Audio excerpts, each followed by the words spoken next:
Inversion যখন কোনো স্বাভাবিক ক্রোমোজোমের কোনো অংশ ভেঙে যায় এবং ভাঙা অংশটি 180 ডিগ্রি ঘুরে ওই স্থানে পুনরায় উল্টোভাবে সংযুক্ত হয়, তখন এই প্রক্রিয়াকে ইনভার্সন বলে। অর্থাৎ কোনো একটা ক্রোমোজোমের কোনো একটা অংশ ভেঙে যাবে এবং ওই ভাঙা অংশটা ওই স্থানে 180 ডিগ্রি ঘুরে পুনরায় উল্টোভাবে সংযুক্ত হবে। এই প্রক্রিয়াকেই ইনভার্সন বলা হয়। এখন আমরা যেই ক্রোমোজোমটি দেখতে পাচ্ছি এটা হচ্ছে একটা স্বাভাবিক ক্রোমোজোম। এই স্বাভাবিক ক্রোমোজোমের সেন্ট্রোমিয়ার অবস্থান এ এবং বি এর মাঝে। এখন পরবর্তীতে এই ক্রোমোজোমের বির শেষ প্রান্ত থেকে এফ এর শেষ প্রান্ত পর্যন্ত, অর্থাৎ মাঝখানে সি ডি ই এফ, এই অংশগুলো ভেঙে গেছে এবং ভেঙে যাওয়ার পরে 180 ডিগ্রি ঘুরে, অর্থাৎ 180 ডিগ্রি রোটেশন হবে, হয়ে উল্টোভাবে ওই স্থানেই যুক্ত হবে। অর্থাৎ পরবর্তীতে ইনভার্টেড যে অংশটা থাকবে, অর্থাৎ ইনভার্টেড ক্রোমোজোমটার দেখতে হবে এমন এ বি, তারপরে যেহেতু 180 ডিগ্রি ঘুরে উল্টোভাবে যুক্ত হয়েছে তাহলে সি ডি ই এফ এর পরিবর্তনটা হবে এফ ই ডি সি, তারপরে স্বাভাবিক যে অংশটুকু ছিল জি এইচ আই সেভাবে থেকে যাবে।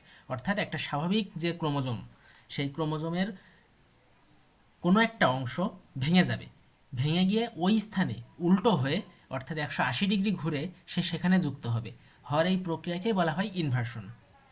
এখন এই যে ইনভার্সন, এই ইনভার্সনের ক্ষেত্রে যদি ক্রোমোজোমের সেন্ট্রোমিয়ার বাদে কোনো অংশে ইনভার্সন ঘটে তখন তাকে আমরা বলবো প্যারাসেন্ট্রিক ইনভার্সন।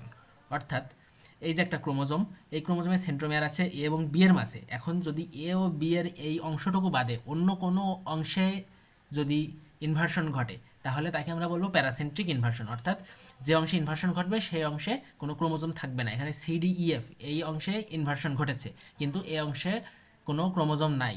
যেহেতু ইনভার্সনের ক্ষেত্রে 180 ডিগ্রি রোটেশন হওয়ার কথা, ঘুরে যাওয়ার কথা, তাহলে এফইডিসি হবে ইনভার্টেড ক্রোমোজোমে। এখন ক্রোমোজোমের সেন্ট্রোমিয়ারে সহ যদি ইনভার্সন ঘটে, অর্থাৎ এমন একটা পজিশনে ইনভার্সন ঘটবে যেই পজিশনে সেন্ট্রোমিয়ার আছে, তখন আমরা তাকে পেরিসেন্ট্রিক ইনভার্সন বলবো। তাহলে পেরিসেন্ট্রিক ইনভার্সন কখন বলবো?